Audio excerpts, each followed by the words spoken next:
A Black St. Louis County employee is speaking out about the racism he faced for 2.5 years at the courthouse in downtown Duluth. After months of no change, he took an unconventional approach to confront the discrimination. KBJR6's CeCe Gaines has our special report. Usually when someone starts a new job, it takes a couple of weeks for coworkers to get acquainted with the new hire. In 28-year-old John Stain's case, it took 2.5 years. Well, I know I belong here, but why don't they realize it? Stain is a residential appraiser for St. Louis County, working out of the courthouse in downtown Duluth. But he says the job he loves hasn't been made easy. The security guards, asking me how I got in the building, who let me in, like badge and sight and whatnot. Some incidents were much more extreme. Somebody told me to get off the property, I'm walking off the property and whatnot, and they tell me to move faster, and they grab a, run inside, grab a weapon. I run to my car and then call the police. Stain says the root of these incidents goes much deeper than simply remembering who John Stain is. There's a lot of that, the hidden, closet racism and implicit biases that happen that people don't even realize that they have, especially in areas like this where it's where it's mostly white area. Even when Stain left his stressful work situation to come home at the end of the day, his pain was still evident to his loved ones, including his partner, Mandy Marshall. It was hard seeing, him struggling with the community and with work and just having a lot of those microaggressions and some flat out racism happening to him. The couple says the St. Louis County HR department and local authorities weren't much help when they submitted incident reports. They weren't filing incident reports when he had homeowners point guns at him because they didn't consider them violent. So they need to start taking it seriously when people are coming forward. After months of getting nowhere, Marshall suggested Stain write a letter to his colleagues introducing himself. Line after line, Stain wrote, with the hope that people would remember his name and be more welcoming of their neighbor. My name is John Stain. I own a home in Superior with my wonderful wife and toddler. I enjoy basketball, music, and hot summer days. As more words filled the page, he clicked send, his introduction now sitting in 2,000 county employees' inboxes, waiting to be read. It was like a nerve-wracking moment. The responses flooded in. Some were negative, but the majority, Stain says, were positive. It's nice to have people reaching out and speaking out, and hopefully they'll be encouraged to speak out when they see it happening to other people around them. Stain hopes his call to action stretches beyond the walls of the St. Louis County Courthouse. Because there's a lot of people I didn't know that it happens here. It happens here, but now since we know that it happens here, let's all work to change it. Especially for the sake of his 3-year-old son. The Duluth that I want him to see offers up a lot of opportunities for everybody, black and brown folks, not even just from job opportunities, but community opportunities. Because as Stain says, this call to action is a movement, not a moment. Duluth has definitely developed a culture, which is great, but I feel like when you develop a culture and that is the culture, it's tough to show that other cultures are welcome. Last year in the UP, residents in Ironwood, Michigan were outraged because their water looked like this. City officials said when the city flushes iron and manganese from the water main, the water would stay brown like this for a few days. That left residents scrambling to provide their families with clean drinking water. Now the city has introduced a potential long-term solution to this problem, but some residents are struggling to get on board. KBJR6's CeCe Gaines explains why. Over the years, many Ironwood, Michigan residents have said they've had water that looked like this because of high manganese levels. So residents started a petition demanding the city improve the quality of the water.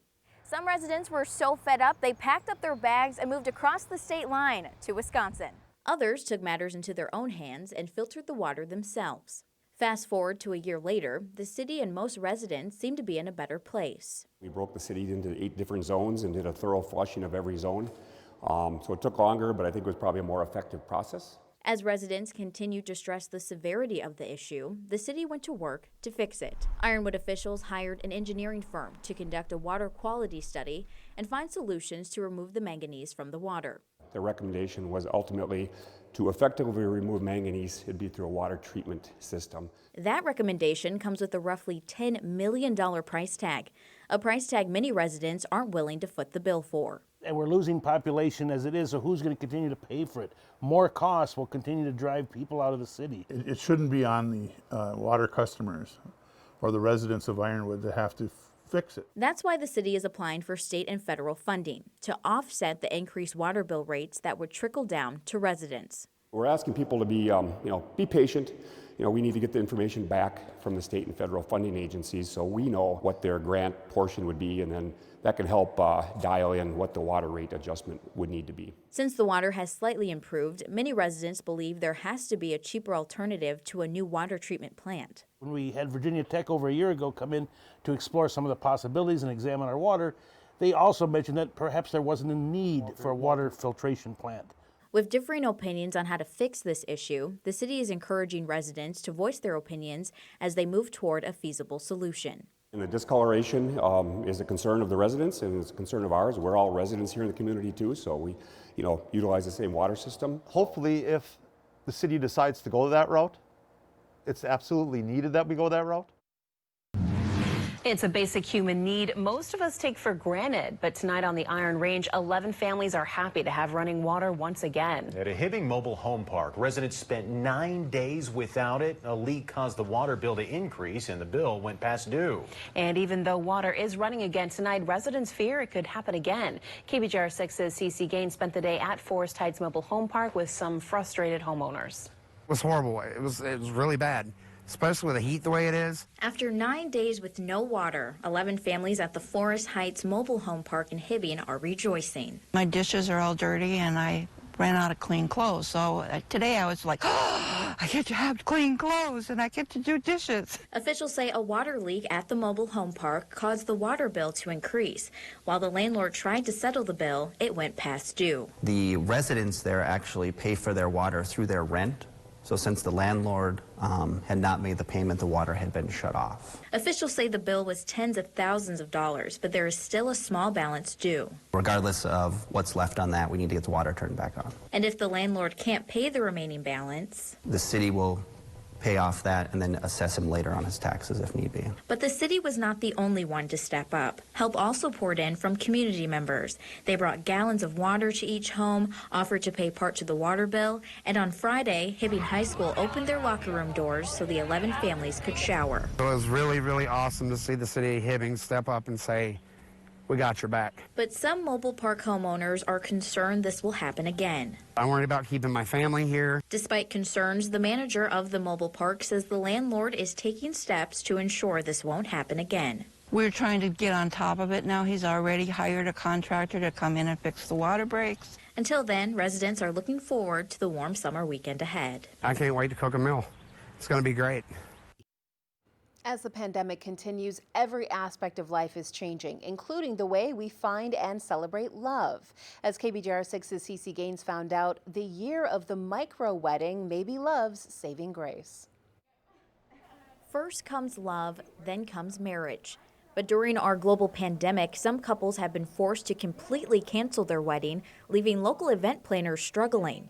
We saw our revenues drop by 90% in the beginning of the summer.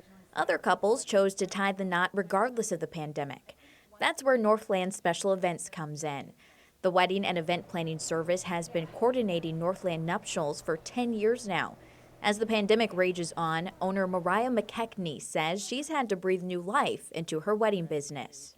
We had to have a real pause and think about the future. What are we going to do? Wedding planners across the country went to work, creating a ceremony that aligned with state COVID regulations.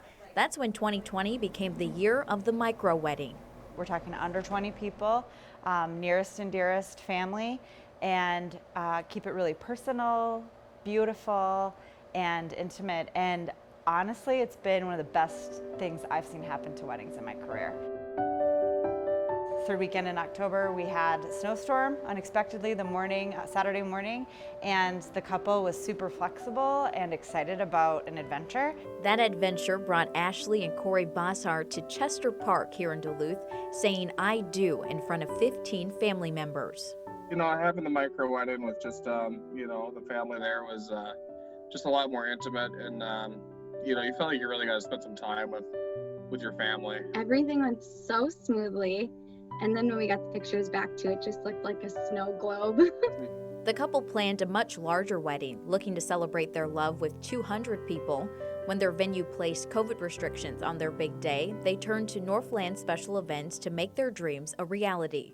It never fails to just make me think, like, how lucky am I that they let me be here today and trusted me to actually make it happen. Are micro weddings the future of the wedding industry? McKechnie says no, but she thinks they are here to stay as a popular option. Maybe this is what you were supposed to do and do something small. You don't have to feel tied to the larger wedding. Love continues, love doesn't stop, and there are ways to celebrate that.